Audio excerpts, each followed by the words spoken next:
우리 교회 다니는 우리 성도들께서도 오늘의 이제 교회의 모습을 보면서 실망하는 분들이 있습니다. 그럼 교회는 완벽한 천사들이 모이는 곳이 아닙니다. 세상 사람과 똑같은 사람들이 모입니다. 이 세상이 불완전하듯이 교회도 불완전하고 많은 문제를 안고 있습니다.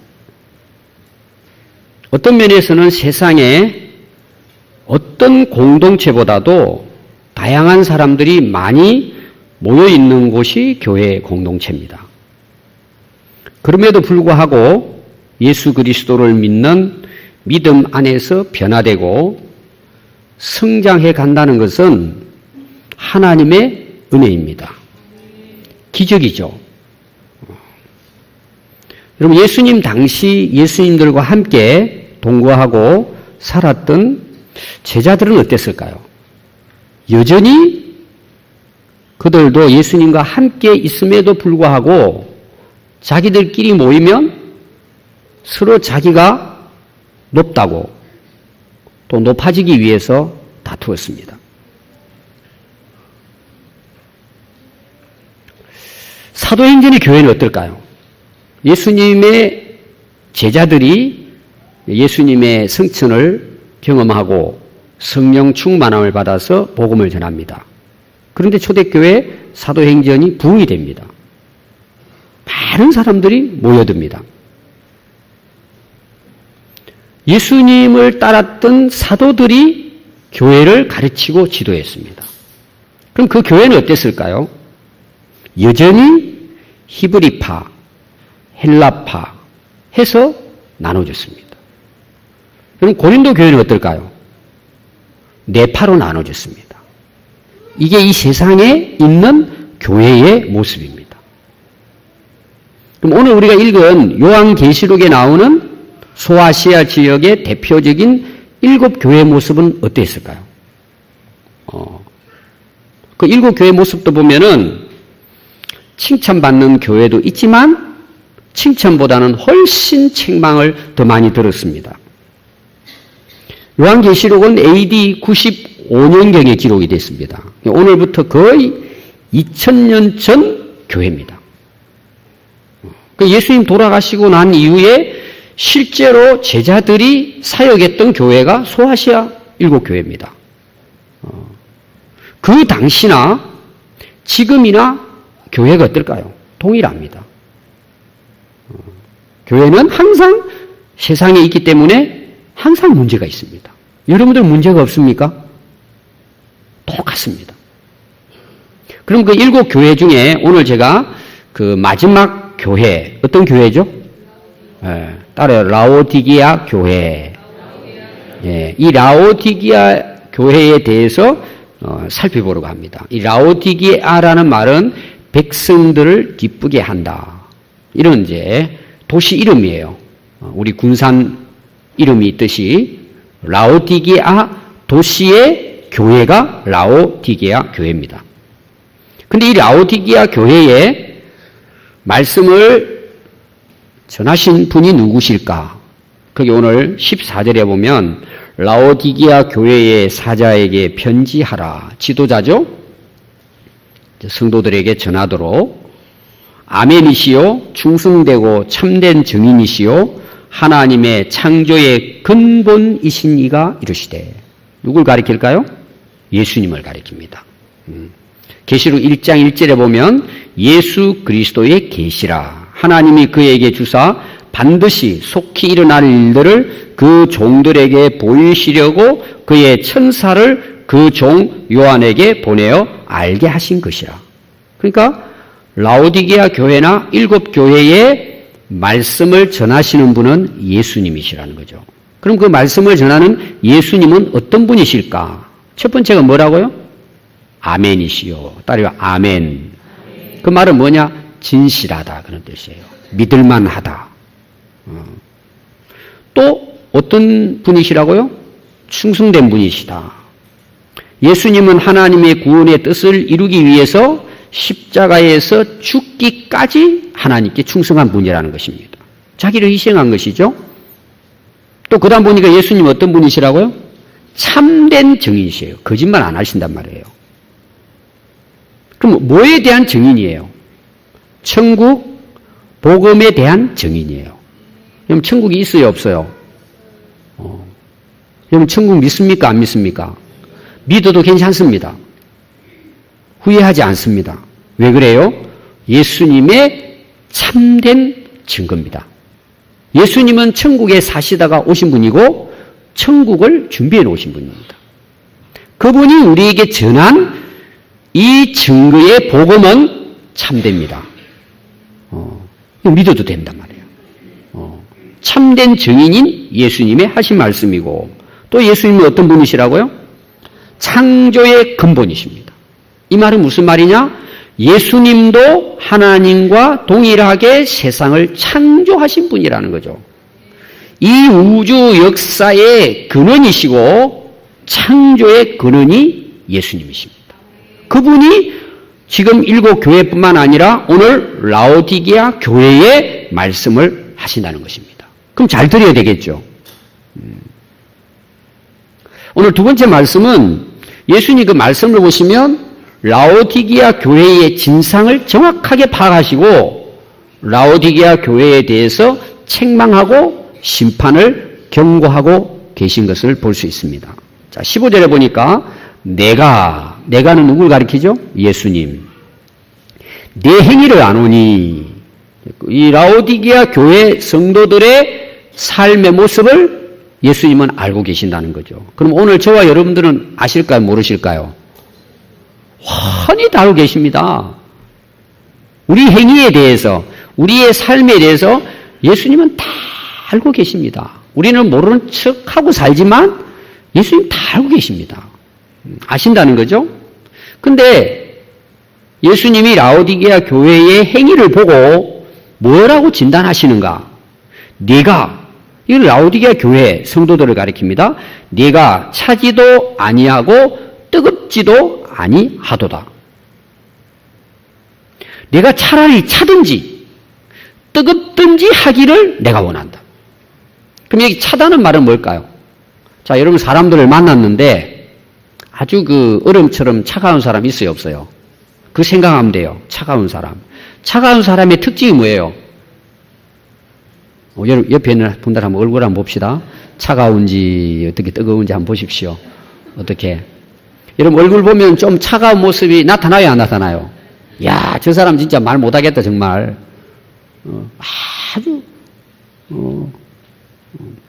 차가운 사람이 있습니다. 예수님 보셨을 때 이 라오디게아 성도들 신앙생활 하는 거 보니까 차갑다는 거죠. 그럼 차갑다는 말이 뭐예요? 여러분 차갑다는 걸 여러분들이 이제 사람들 관계 속에도 이 차가운 사람 있잖아요. 얼음장 같은 사람. 뭐 요새 얼음 공주도 있다 그러더라고요. 말이 통해요, 안 통해요? 말이 안 통하는 거예요. 예수님 말씀을 전해도 들은 척만 안 통하는 거예요. 아주 고개 탁 숙이고 예수님 대해서 뭐예요? 무관심한 거죠. 그리고 좀 이찔러 보면은 반응이 있어야 되잖아요. 무반응이에요. 그러니까 교회는 다니는데 예수님하고는 뭐예요? 아무 상관이 없어요. 아무 상관이 없어요. 예배 드리러 오셨는데도 불구하고 예수님하고 자기하고는 아무 상관이 없는 거예요. 예수님 딱 보셨을 때 뭐예요? 얼음장 같은 거예요. 차가운 거예요. 제가 더 심각하게 이야기 드린다면 살아있는 사람은 온기가 있어요, 없어요? 온기가 있습니다. 그럼 돌아가신 분들은 어때요? 차갑습니다. 그건 여러분들이 실제로 경험해 보시면 압니다. 저는 많은 분들을 염도해 봤고 수없이 많은 사람들의 시체를 제가 다뤘습니다. 왜냐하면 제가 30살에 농촌 목회를 시작했습니다. 그래서 첫 해에 제가 엄청 참 두렵고 떨림으로 한 일이 뭐냐? 장례를 치른 것입니다. 산 골짜기 올라가가지고 그냥 병원도 못 가시고 가난하니까 또 그 산이니까 그냥 암이 걸려서 누워서 말라서 죽으신 거예요. 진짜 뼈만 남은 한여름에 처음으로 제가 염을 했습니다. 그럼 여물어 할 때 딱 손대면요, 여름인데도 불구하고 차가운 얼음장 같습니다. 어떻게 보면은 차갑다는 말은 죽었다는 의미입니다. 오늘 우리 신앙, 예수님 보셨을 때, 차라리 차갑든지 뭔가 해야 되는 게 차갑지도 않고 뭐예요? 이게 뜨겁지도 않고 이렇다는 거예요. 그럼 뜨겁다는 말은 뭐예요? 열정적으로 신앙생활을 한다는 거예요. 막 은혜 받아가지고 막 충만한 거예요. 기쁘고 즐겁고 막 생동감이 넘치는 거예요. 좀 더 쉬운 말로 말하면 신앙생활을 어떻게 해요? 아주 화끈하게 하는 거예요. 아주 뜨겁게 열정적으로 신앙생활을 한다. 살아있다. 그런 것을 이야기하고 있습니다. 우리 옆에 있는 분들하고 악수하고 인사합시다. 이왕이면 크게 합시다. 이왕이면 뜨겁게 신앙생활 합시다. 여러분, 그게 살아있는 거예요. 살아있다는 거예요. 근데 라오디게아 성도들 보니까 이건 죽은 것도 아니고 살은 것도 아니고 그럼 어떻다는 거예요? 여러분, 중환자실에 가보셨습니까? 살아있어요. 살아있어요. 근데 의식이 없어요. 제가 어제도 동군수안병원에 중환자실에 전도하러 갔습니다. 미국에서부터 목사님이 요청을 해가지고 군산에 어머니가 사시는데 황계선 씨라고 84세 가서 좀 복음을 전해달라는 거예요. 미안하지만 남묘 호랑개교를 평생을 섬긴 분이에요. 그런데 뇌출혈로 쓰러져서 뇌수술을 받고 오락가락 하신다는 거예요.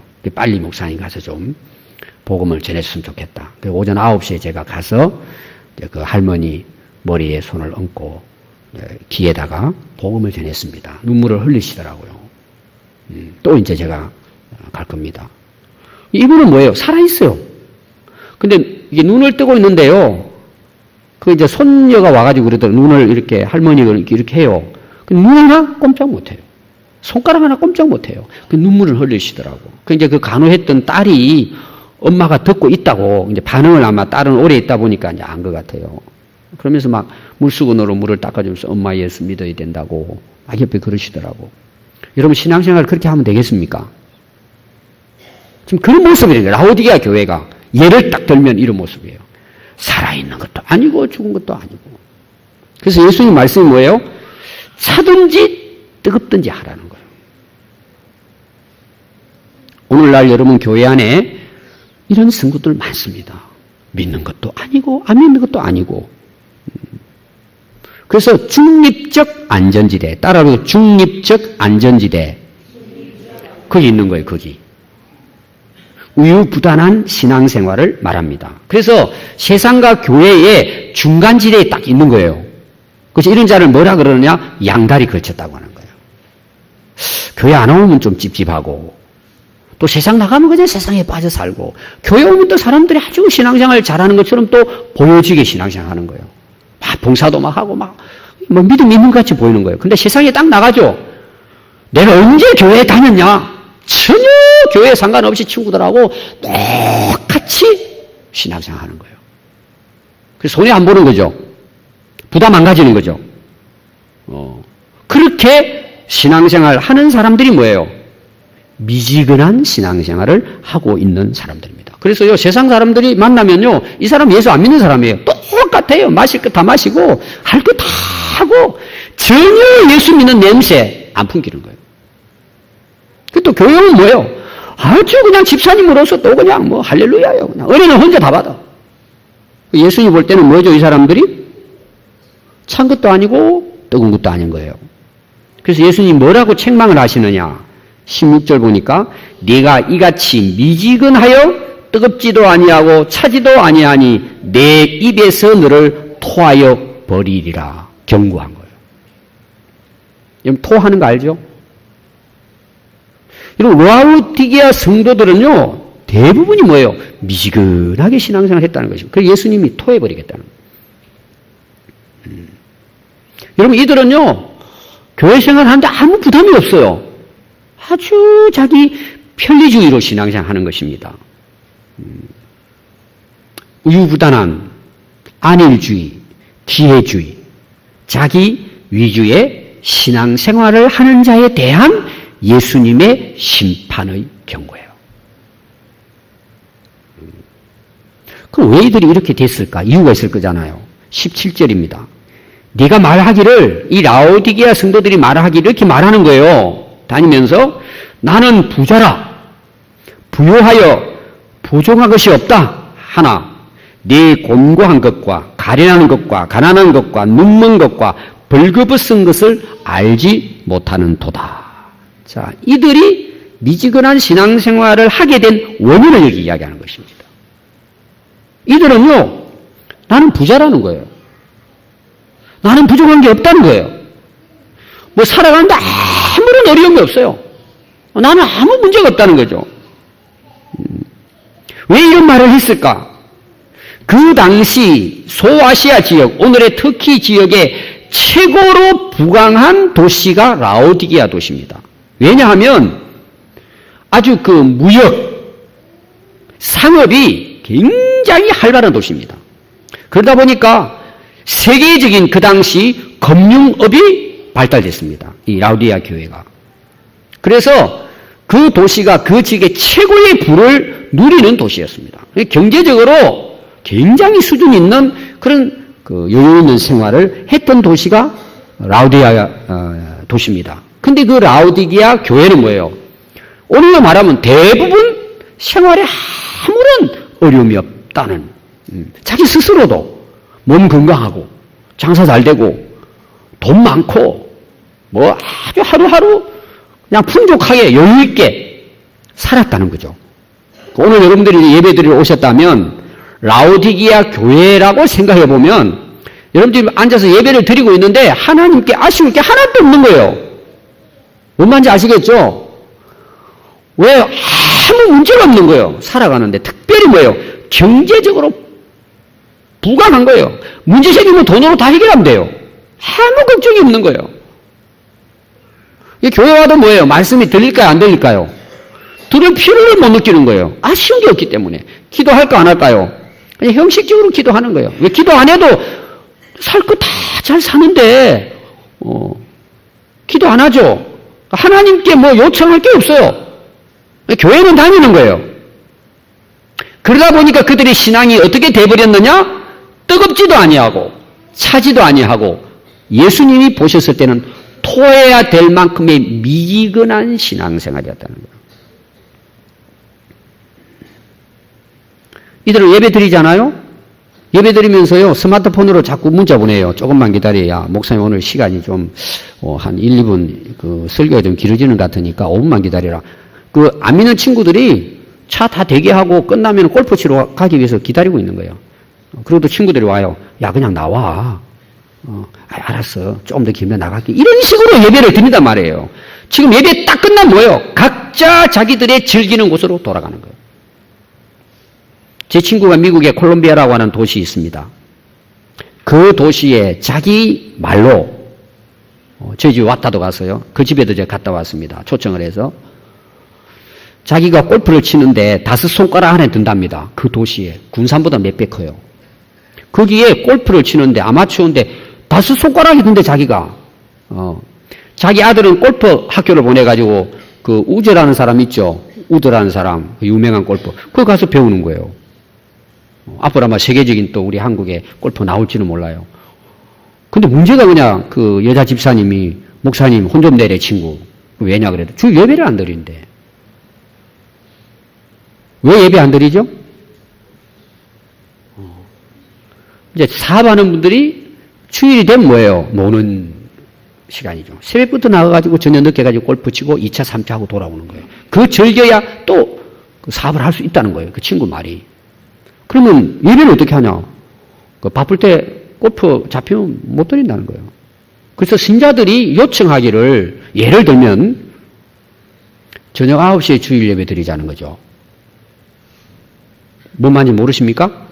주일 예배를 저녁 9시에 드리자는 거예요. 아니면 새벽 5시에 주일 예배 마치고 끝내자는 거예요. 왜 그래요? 너무 살기 좋고 이게 즐기고 놀아야 되는데 평일날에는 열심히 사업해야 되고 주일날은 즐겨야 된다는 거예요. 그럼 여러분 실제로 우리가 9시 예배를 드리고 5시 새벽에 예배 드리고 골프 치러 다 가족들이 나가고 놀게 내버려두면 그 신앙이 어떨 것 같아요? 라오디게아 교회예요. 지금 이 유럽이나 서구의 교회가 망한 이유는 경제적인 부흥 때문이에요. 성령 때문이에요. 신앙이 이렇게 돼버리는 거예요. 라오디게아처럼. 저는 우리 성도들이 경제적으로도 축복받기를 저는 원합니다. 근데 문제는 뭔 줄 아세요? 영적인 상태가 말도 못할 정도로 망해버리는 거예요. 그래서 이 라오디게아의 문제는 뭐냐? 하나님의 축복이라고 생각하는 거예요. 이걸 착각한 거죠. 우리는 부자라는 거죠. 부족함이 없다는 것입니다.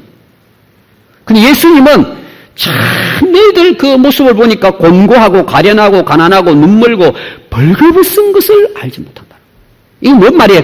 영적 상태는 완전히 병들고 썩어서 냄새나서 죽는다는 거예요. 근데 자기들은 경제적으로 돈 많이 벌고 부자니까 부족함이 없고 우리는 신앙생활 잘해가지고 축복을 받고 산다는 착각에 빠져 산다는 거예요. 그래서 예수님께서 세 번째로는요, 이 라오디게아 교회의 미지근한 신앙생활이 뜨거운 신앙생활로 회복할 수 있도록 건면하시는 거예요. 뒷부분의 내용에. 그래서 18절 말씀 보면 내가 너를 권하노니 내게서 예수님께로부터 불로 연단한 금을 사서 부유하게 하고 흰옷을 사서 입어 벌거벗은 수치를 보이지 않게 하고 안약을 사서 눈에 발라 보게 하라 그랬어요. 예수님이 자기에게 와서 금을 사라는 거예요. 무슨 금이라고요? 불로 연단한 금이에요. 그래서 이 금을 가지고 부유하게 하라는 거예요. 진짜. 이거는 영적인 것을 말하고 있습니다. 단련된 올바른 순금 같은 믿음의 부자가 되라는 것입니다. 예수 그리스도의 십자가의 도를 믿고 깨달음으로 그 나에게 주어진 십자가를 지고 갈 수 있는 순결한 믿음을 이야기합니다. 고난이 와도 예수님 때문에 핍박이 와도 어려움이 와도 자기 자신을 부인하고 자기 십자가를 지고 끝까지 믿음을 지키는 변함없는 순금 같은 믿음의 부자가 되라고 예수님께서 말씀하십니다. 쉽게 말씀하면 나 믿으라는 거예요. 나로 통해서 네가 진정한 부자가 되라는 거예요. 믿음의 부유함을 누리라. 두 번째, 흰옷을 사서 벌거벗은 수치를 보이지 않게 하라. 여러분 이렇게 좀 살만하면요 되게 자기 자신들의 하는 거에 대해서 부끄러움을 모릅니다. 자기가 제일 훌륭하고 어렵다고 생각합니다. 예수님 보셨을 때는 뭐예요? 십자가의 보혈로 회개하고 정결하고 성결한 삶을 살지 못하는 것에 대해서 예수님은 너희의 부끄러움을 알지 못하는 거예요. 그건 모르는 거예요. 그 잘못을 해놓고도 그 부끄러움을 모르는 거예요. 나는 부자라는 거죠. 나는 부족함이 없다. 나는 문제가 없다는 거죠. 여러분 하나님 앞에 우리가 어떻게 설 수 있습니까? 여러분 십자가의 보혈로 그리스도를 통해서 의로움을 받지 못하면 우리는 하나님 앞에는 벌거벗은 모습으로 서 있는 겁니다. 여러분 아담 하와 보십시오. 범죄하고 난 다음에 하나님 앞에 나옵니까? 수치스럽고 부끄러워가지고 뭐예요? 숲속에 숨어버립니다. 우리는 인간의 어떤 부와 어떤 의도, 그리스도의 십자가의 보혈을 통한 어렵지 못한 삶은 모두 다 주님 앞에 수치스럽게 살아가는 것입니다. 빨가벗고 살아가는 것입니다. 그런데 자기들은 아무 문제 없다고 생각하는 것입니다. 그래서 예수님께서 의의 옷을 입으라는 거죠. 그리스도로 옷 입고 이 흰 옷을 사서 입어 하나님 앞에 세상 사람들 앞에서도 너희의 수치스러움을 보이지 않게 해라. 세 번째는 안약을 사서 눈에 발라 보게 하라. 라오디게아 그 도시가 경제적으로 성장한 가장 중요한 요인이 뭐냐 하면 의학이 발달됐습니다. 그래서 세계적으로 유명한 안약이 라오디게아 도시에서 생산됐습니다. 정말 세계적으로 수출이 됐습니다. 그래서 아까 제가 상업, 무역이 활발했다는 것 중에 하나가 바로 안약입니다. 또 하나가 양모입니다. 이게 세계적으로 우수해가지고 거의 그것이 주류 상품이었습니다. 근데 문제는 뭐죠? 그러니까 라오디게아 교회 성도들은 눈은 안 아파요. 아주 시력 좋아요. 뭐 안약 바르면 착 나으니까 육신의 눈은 뭐 밝았습니다. 근데 그들은 예수님은 보지 못하고 영원한 하나님 나라는 보지 못한 것입니다. 눈앞에 있는 것은 잘 보고 잘 판단했어요. 천국의 실체를 그들은 보지 못하고 예수님이 다시 오실 것에 대해서는 관심이 없었습니다. 여러분 신앙생활도 성령으로 거듭나지 않으면 여러분 볼 수 없습니다. 물과 성령으로 거듭나지 않으면 천국을 아무도 볼 수 없습니다. 그리스도 안에 거듭나서 성령으로 충만하고 성령의 감동을 통해서 성경 말씀도 보이고 예수님도 보이고 하나님도 보이고 천국도 보이는 것입니다. 여러분 왜 많은 사람들이 신앙생활 미지근하게 살까요? 세상 것은 잘 보이는데 하나님 나라는 안 보이는 거예요. 성경을 아무리 읽어도 안 보이는 거예요. 만화책은 잘 보이고 게임하는 것은 잘 보이는데 안 보이는 거예요. 왜? 성령으로 거듭나지 못했기 때문에. 보게 하라는 거예요. 그럼 안약은 무슨 안약이에요? 하나님의 은혜를 받지 않으면 안 보입니다. 안 들립니다. 못 믿습니다. 성령으로 거듭나지 않으면 절대 우리가 볼 수 없습니다. 그러니까 신앙생활이 뭐예요? 그냥 자기 생각으로 하는 거예요. 자기 생각으로. 그게 뭡니까? 미지근하죠. 그래서 눈이 있어도 보지 못하고 귀가 있어도 듣지 못하는 것입니다. 여러분 성령 충만을 구하시기 바랍니다. 19절을 보니까요. 물은 내가 사랑하는 자를 책망하여 징계하노니 그러므로 내가 열심을 내라 회개하라. 그럼 라오디게아 교회가 책망을 받았지만 예수님 뭐예요? 사랑하기 때문에 했다는 거예요. 이 말씀을 책망하고 징계하는 것도 사랑하시고 그들에게 앞으로 회복을 위해서 책망하고 징계하셨다는 것입니다. 그게 사랑이라고 말씀하고 있습니다. 그럼 목적이 뭐예요? 뜨겁게 신앙생활 할 수 있도록. 그런데 그런 열심으로 뜨겁게 신앙생활 하기 위해서는 반드시 뭐예요? 회개해야 합니다. 그들은 지금 세상에 부귀영화에 뭐예요? 영적 눈이 멀어 있습니다. 영적 귀가 닫혀버린 것입니다. 그래서 영혼은 뭐예요? 썩어 냄새나고 멸망으로 치닫고 있었습니다. 근데 그걸 못 본 거죠. 왜? 그냥 쉬어버린 거예요. 세상의 즐거움에, 세상의 풍요로움에 그 영혼이 굳어져 버린 거예요.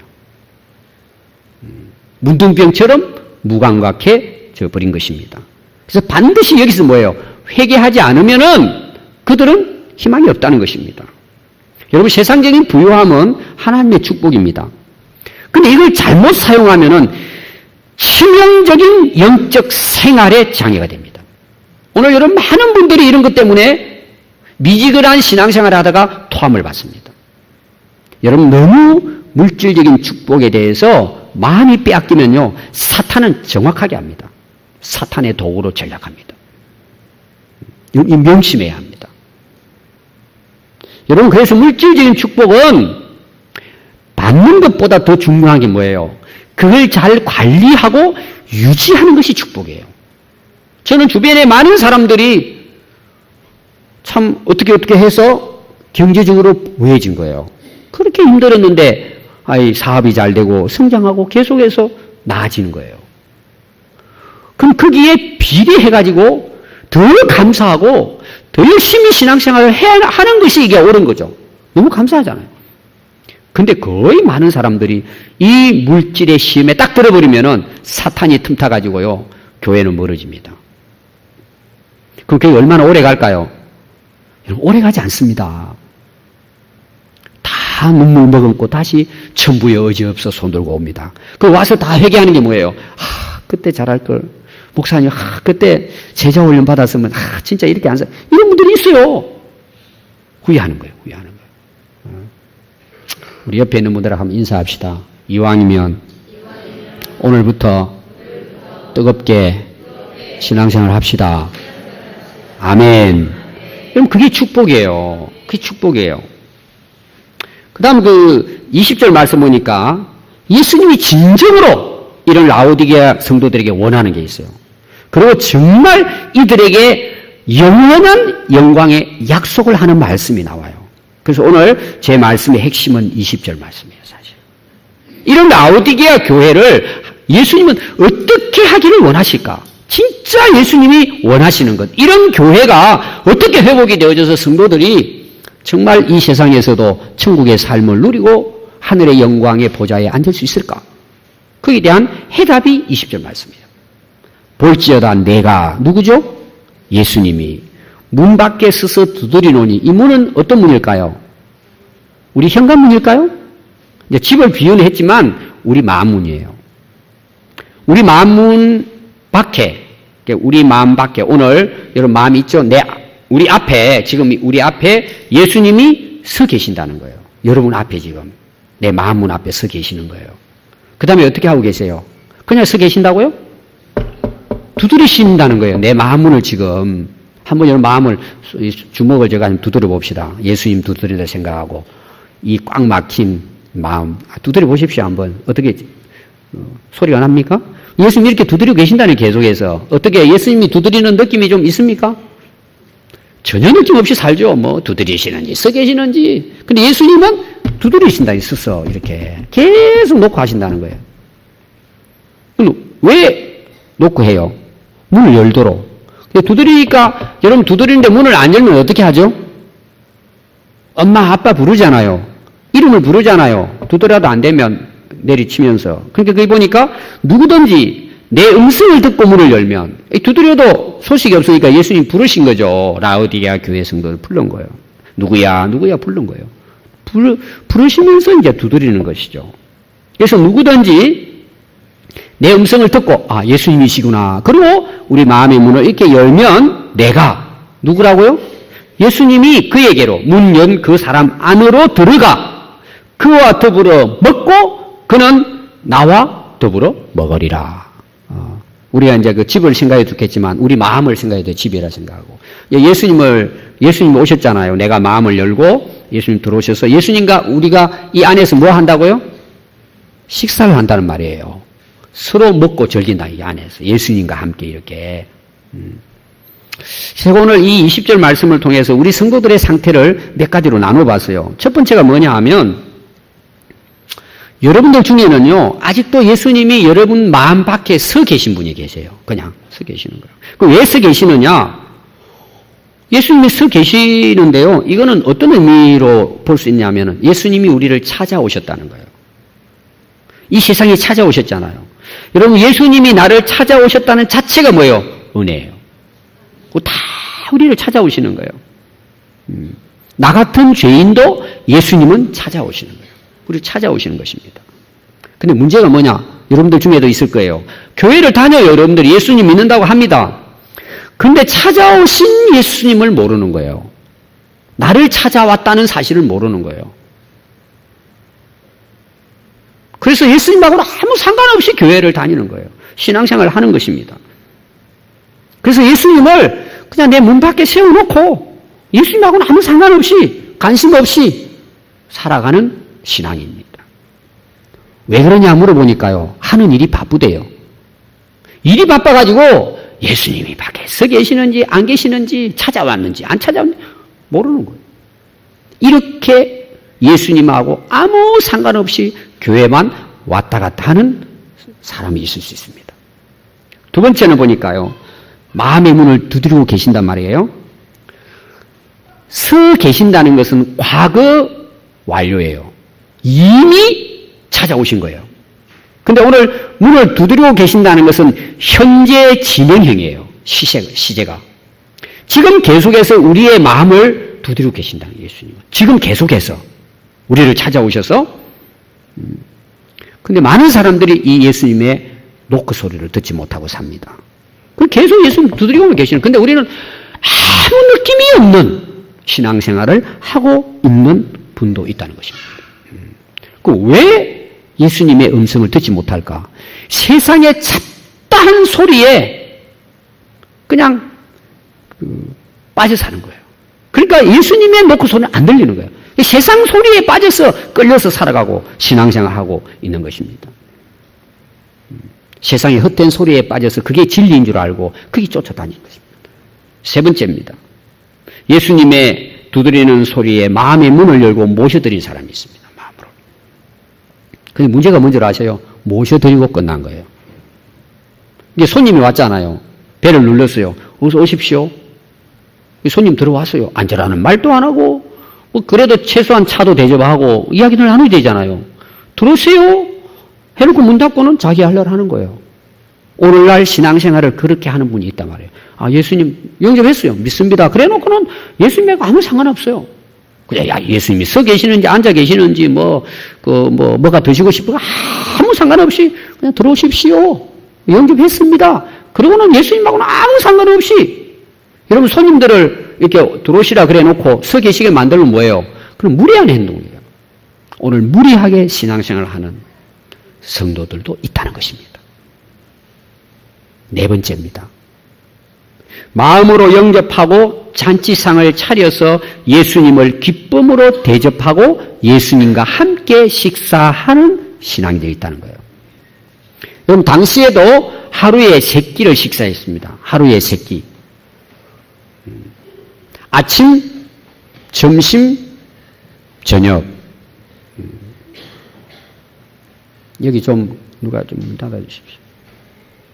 그럼 그 당시 그 팔레스타인 지역의 아침을 뭐라고 이야기했느냐? 아크라티스마 했습니다. 헬라어로. 이 뭐냐면 아침 식사는 거의 대부분 이렇게 합니다. 마른 빵 조각이 있죠. 그걸 포도즙에 찍어가지고 그냥 몇점 먹고 아침은 출근하는 거예요. 바빠가지고. 어떤 사람들은 뭐예요? 막 가지고 뛰면서 먹으면서 가는 거예요. 아침은. 그렇게 때우는 거예요. 아침은. 그 다음 점심은 어떻게 먹느냐 하면은요. 점심은 아리스톤이라고 합니다. 아리스톤. 일하러 나갔잖아요. 뭐 들판을 나가든지 직장을 나가든지. 그럼 갈 때에 대부분 그 당시 도시락을 싸가지고 갑니다. 그리 나가지 않나? 도시락을 싸가지고 이제 길거리에서 일을 하잖아요. 그럼 길거리에 앉아서 도시락 먹는 거예요. 그냥 간단하게. 또 농사 지으면서 또 그냥 논둑에 앉아가지고 그냥 식사 간단히 하는 거예요. 그게 점심입니다. 저녁은 어떻게 할까요? 한번 오늘 저녁은 헬라어로 뭔지 여러분 따라 한번 하시면 좋겠습니다. 테이프 논. 테이프 있죠? 테이프. 거기다 논 하면 돼요. 테이프 논. 따라요. 테이프 논. 이게 저녁 식사예요. 저녁 식사는 어떻게 합니까? 가족들이 다 모여가지고 이거는 축제인 거예요. 저녁은 그때 당시. 그리고 그냥 먹는 것이 아니라 저녁은 충분히 풍성하게 차렸을 뿐만 아니라 저녁은 먹는 것이 주제가 아니고 교제가 주제예요. 여유 있는 시간을 즐기면서 서로 뭐예요? 대화를 즐기면서 축제 분위기처럼 저녁은 먹는 거예요. 온 가족들이. 그래서 오늘 예수님이 나와 더불어 먹는다는 이 먹는 것은 저녁 식사를 이야기하는 거예요. 그래서 막 그 가족들이 막 웃으면서 이야기꽃을 피우면서 뭐 먹는 거는 그냥 사실은 담이고 그 만나가지고 여유있게 뭐 1시간이고 2시간이고 그때 일어났던 일들을 웃으면서 그 축제와 같은 식사가 저녁 식사. 테이프논이에요. 오늘 예수님이 말씀하고자 하는 것이 뭐예요? 저녁 식사예요. 그러니까 예수님을 모셔드리고 예수님 우리와 어떻게 사시겠다는 거예요? 함께 앉아서 교제하면서 즐기면서 같이 살겠다는 거예요. 예수님 모셔드리면. 그래서 우리가 가장 아름답고 성숙한 신앙생활은 예수님을 모시고 저녁 식사를 하는 모습이에요. 가장 뜨거운 신앙생활은 예수님 모시고 저녁의 축제를 누리는 거예요. 여러분 인생은 누구와 함께 사느냐가 그 인생의 행복을 좌우합니다. 더 중요한 것은 내 안에 누가 계시냐는 거예요. 나는 누구와 함께 살아가느냐는 것입니다. 우리가 예수님을 마음 중심으로 모시고 살아간다는 것은 예수님과 함께 저녁 식사를 하며 살아가는 삶이에요. 이게 바로 천국 잔치예요. 내 안에 천국을 경험하는 거예요. 예수님은 우리의 신랑이시고 우리는 예수님의 신부입니다. 교회가 신부예요. 가장 아름다운 교회는 예수님을 모시고 축제를 벌리는 거예요. 저녁 식사를 하는 거예요. 예배도 그 축제 중에 하나예요. 예수님과 함께 저녁 식사를 하는 것과 같은 것입니다. 그러다 보니까 어떻습니까? 절대 세상 유혹의 시험에 빠지지 않습니다. 아침마다 새로운 인생을 삽니다. 날마다 저녁 식사에 축제에 초대한 초청받은 예수님으로부터 초청받아서 예수님과 함께 이렇게 즐기는 삶을 살아가는 것입니다. 여기에는 인생의 문제가 있을 수가 없죠. 인생을 승리할 수 있습니다. 이 예수님과 함께 저녁 식사에 오늘 우리 모두를 예수님은 초청합니다. 그리고 이런 곳이 뭐예요?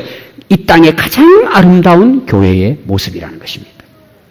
그래서 21절에 보니까 이기는 그에게는 내가 내 보좌에 함께 앉게 하여 주기를 내가 이기고 아버지 보좌에 함께 앉은 것과 같이 하리라. 천국을 이 땅에서도 경험하게 하시고 결국은 영원한 하나님 나라 잔치에 예수님과 함께 그 보좌에 앉게 하실 것이다. 그래서 예수님이 이 세상에 가장 큰 복을 뭐라고 말씀했느냐? 그때 하나님과 함께 잔치자리에 앉는 것이 가장 큰 축복이라고 예수님께서 말씀을 하셨습니다. 오늘 22절 마지막 보니까 기 있는 자는 성령이 교회들에게 하시는 말씀을 들을지어다. 오늘 예수님 말씀을 들으라는 거죠. 성령이 우리 각자 한 사람에게 말씀하십니다. 예수님 오늘 우리 한 사람 한 사람을 찾아오셔서 밖에 서서 우리의 마음 문을 두드리고 계십니다. 여러분 인생에 많은 어려운 문제, 힘들고 여러 가지 고민이 있을 것입니다. 여러분 예수님을 모시면 저녁 식사가 이루어지는 거예요. 축제가 벌어지는 것입니다. 내 삶이 변화되고 우리 교회가 변화되고 하나님의 나라를 이 땅에서도 경험하는 그런 복된 삶을 살게 될 줄로 믿습니다. 기도하겠습니다.